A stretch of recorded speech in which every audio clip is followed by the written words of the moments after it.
Mariners offense is starting to heat up. And reason number one over the last week or so is Mr. Big Dumper, number 29. Historic, you could say, his weekend was, because 7,500th home run in franchise history, the one he hit. But not only that, I mean, he just torched the ball. 6 for 13, 2 home runs, drove in 5. His home runs, he went dead center, and then he went oppo as a lefty. He's only done that twice. Do you realize that? He's only gone oppo hitting left-handed twice, ever. Do you remember the other one? No, not. And usually I have a good memory, but not off memory. Gosman in 22 in Toronto.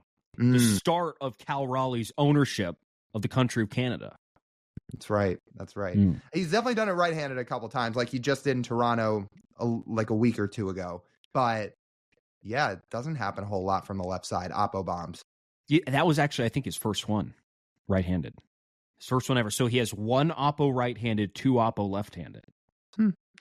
I will say, speaking of the right-handed home runs, if you want to start to look at what has stemmed some of Cal Raleigh's success, aside from him now getting back to doing what he usually does, barreling up the ball, hitting it hard, which translates to power, which we know Cal Raleigh has. He's swung it from the right side so far. Small sample. He's swung it. 2 of his 5 home runs are from the right side. He's got a 958 OPS as a right-hand bat so far. It's pretty good.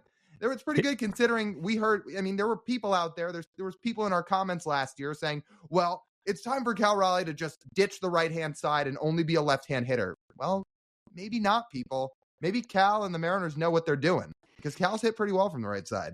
He's the most hilarious slash line ever from the right side. 182, 250, 727.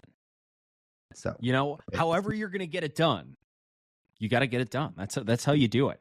It's been sort of an interesting profile for Cal Raleigh. I don't really think this is the Mariners' new offensive approach implanting on Cal Raleigh. I think Cal Raleigh's just doing a better job of overall hitting the ball harder. The difference is in his profile in the small sample this year to what we saw last year is he's more consistently hitting the ball hard, barreling it more, and the combination of average exit velocity and hard hit rate have been significantly better. And on top of that, like you said, he's walking a whole lot more. His walk rate's up 4%.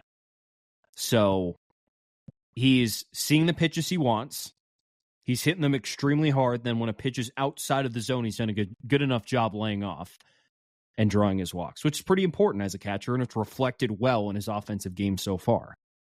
Do we think his walk rate's going to stay up this year, or do we think this is an early season trend? Because Cal does walk. He was a 9.5% walk rate guy last year. He walks usually above 9%, which is a good clip.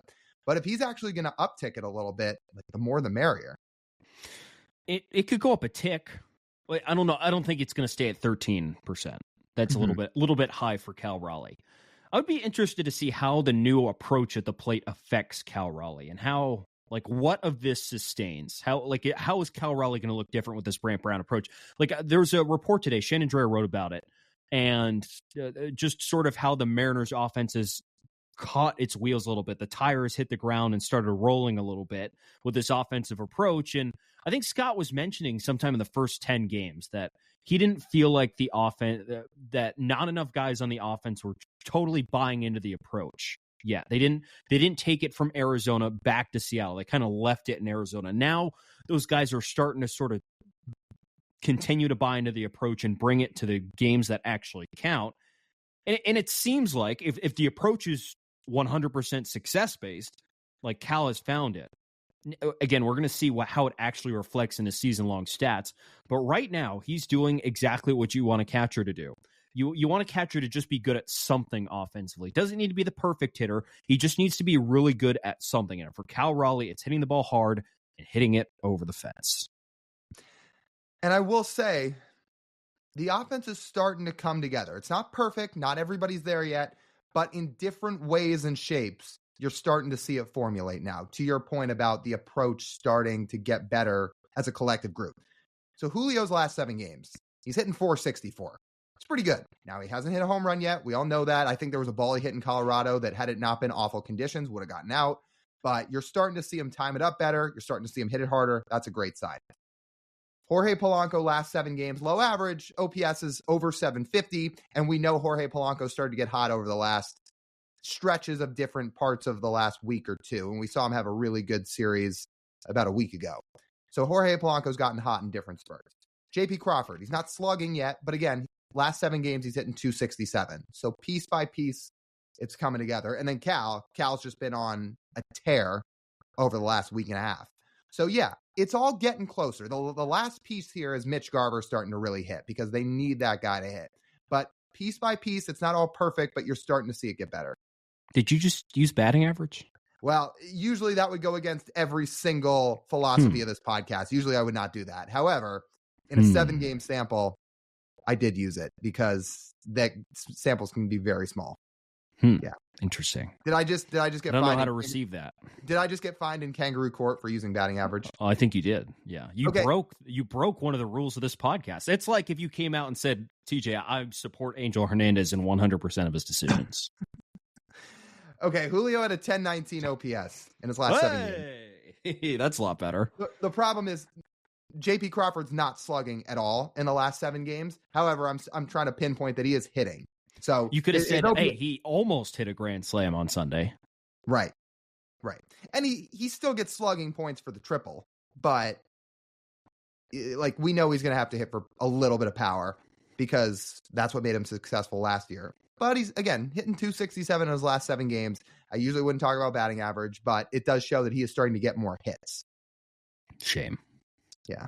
Shame. I just got fined. It's like the Game of Thrones were walking you down the streets. The cowbell.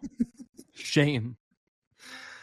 Yeah. But all that being said, the best players are starting to figure it out a little bit. Garver needs to get going. I think he will, but slowly but surely it's coming together.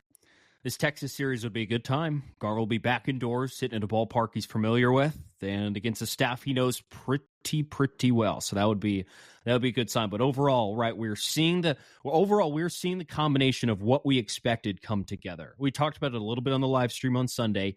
The defense has gotten a little bit better. It has given the Mariners a chance in games. The offense has come around, and the pitching has been unbelievable.